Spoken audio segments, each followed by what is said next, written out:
महाभारत में लॉर्ड कृष्णा ने अश्वत्थामा को श्राप दिया जिसने आज तक उसे मरने नहीं दिया। रामायण में श्रावण कुमार ने राजा दशरथ को श्राप दिया।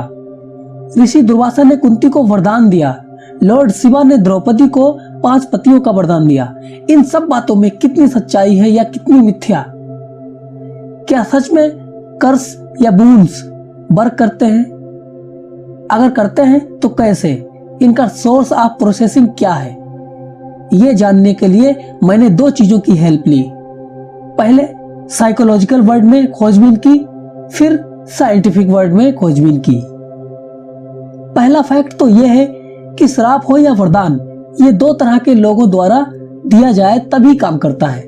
पहला, कोई ग्रेट सोल, सिद्धि पुरुष या देवता हो, और दूसरा वो व्यक्ति जिसके साथ स्मरणीय घटना हो जाए, कोई ऐसा जिसके साथ अनफॉरगॉटन ट्रेजेडी हो जाए, मतलब कुछ बहुत अच्छा या बहुत बुरा।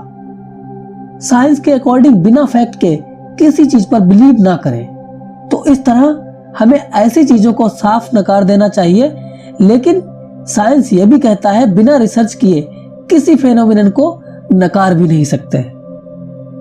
साइंस कहता है बिना एनर्जी के कोई पत्ता भी नहीं हिल सकता। तो इसका मतलब श्राप में बोले गए शब्दों में ऊर्जा होती है। तो क्या वो शब्द स्पेस में उड़ उड़ कर काम करते हैं? शब्दों में ऊर्जा कैसे हो सकती है? अगर ऐसा है तो किस भाषा के शब्दों में ज्यादा एनर्जी है? अगर श्राप इंग्लिश में दिया जाए, go bloody hell, you will be die tomorrow, तब जल्दी मरेगा, या हिंदी में कहें, जा कमीने कल तू मर जाएगा, तब जल्दी मरेगा। हर इंटेलिजेंस की अपनी एक लैंग्वेज होती है। जैसे इंसान के पास बर्ड लैंग्वेज, कंप्यूटर के पास कोडिंग लैंग्वेज। किसी भी सिग्नल या ऑर्डर देने के लिए उस इंटेलिजेंस को एक लैंग्वेज का इस्तेमाल करना पड़ता है। बट मैंने कहा इंटेलिजेंस को, मतलब जो जीव सोच समझकर अपना फैसला ले सकता है उसको। श्राप या बद्दुआ जिस तरह वर्क करती है वो अपने आप में एक इंटेलिजेंस वर्क है। जैसे किसी सताए हुए आदमी ने किसी को बद्दुआ दी कि जा तू कभी कामयाब नहीं होगा। अब उसने ये तो नहीं कहा किस काम में कामयाब नहीं होगा, लेकिन अब अगर श्राप भोगने वाला बंदा किसी काम में कामयाब नहीं हो रहा तो जाहिर सी बात है कहीं ना कहीं कोई इंटेलिजेंस वर्क कर रहा है। साइंस ने कितने टाइप की एनर्जी की खोज की, पहले 1, फिर 2, फिर 10 तरह की एनर्जी का पता लगाया, और अभी कितनी टाइप की ऊर्जाएं हमारी पहुंच से दूर हैं हमें ज्ञात नहीं। हो सकता है श्राप देने में किसी तरह की एनर्जी निकलती हो।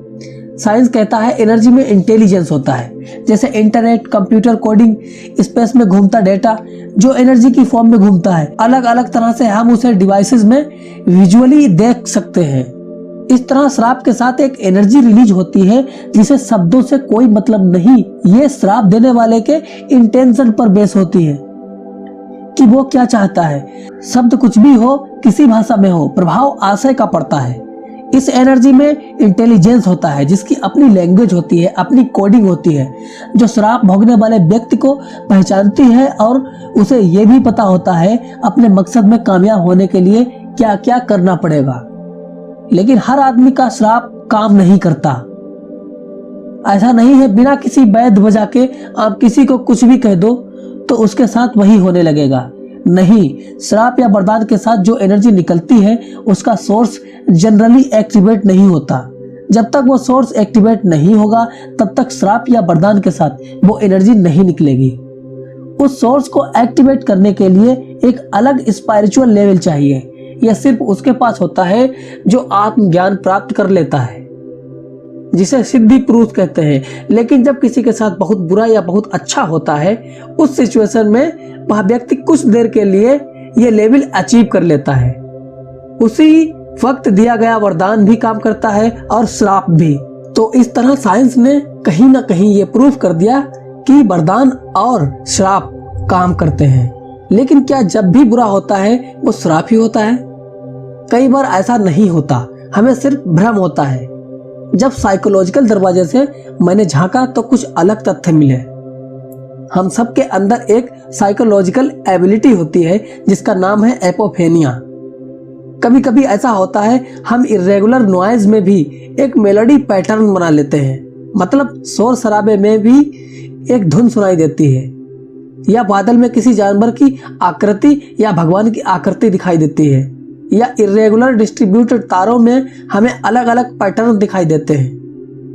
एपोफेनिया एक वो ह्यूमन एबिलिटी है जिसमें इंसान इरेगुलर अलग अलग होने वाले विभिन्न तरह के लाइफ इवेंट्स को जोड़कर एक पैटर्न बना लेते हैं और फिर हमें लगता है ये किसी श्राप की वजह से हो रहा है, जबकि उन सभी एक्सीडेंट्स या इवेंट्स की अपनी अपनी अलग वजह होती है, लेकिन हमारा दिमाग उन्हें डिजायरेबल पैटर्न में फिट करने की एबिलिटी रखता है और फिर हमें लगता है हाँ ये सब उनकी दुआ या बद्दुआ की वजह से हो रहा है। जैसे आपने भी व्हाट्सएप या फेसबुक पर ऐसी कई पोस्टें देखी होगी जिनमें ये लिखा होता है कि जिनके नाम एस वर्ड से स्टार्ट होते हैं वो बहुत कूल होते हैं, दिल के ईमानदार होते हैं, दिखने में ज़्यादा चार्मिंग नहीं होते लेकिन दिल से बहुत मासूम होते हैं और जितनी बातें बताई जाती हैं वो सब सही लगती हैं।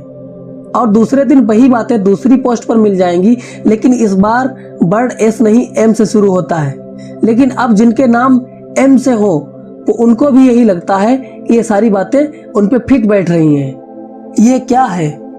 इसे साइकोलॉजी के लैंग्वेज में वर्नम इफेक्ट कहते हैं।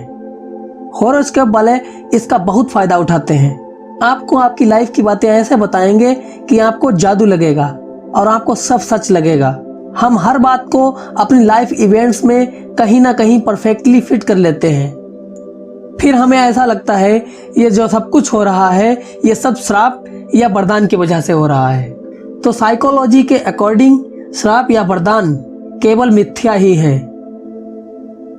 मेरे ओपिनियन में श्राप हो या वरदान वर्क करता है। आपके ओपिनियन में क्या है? कमेंट बॉक्स में जरूर बताएं। धन्यवाद।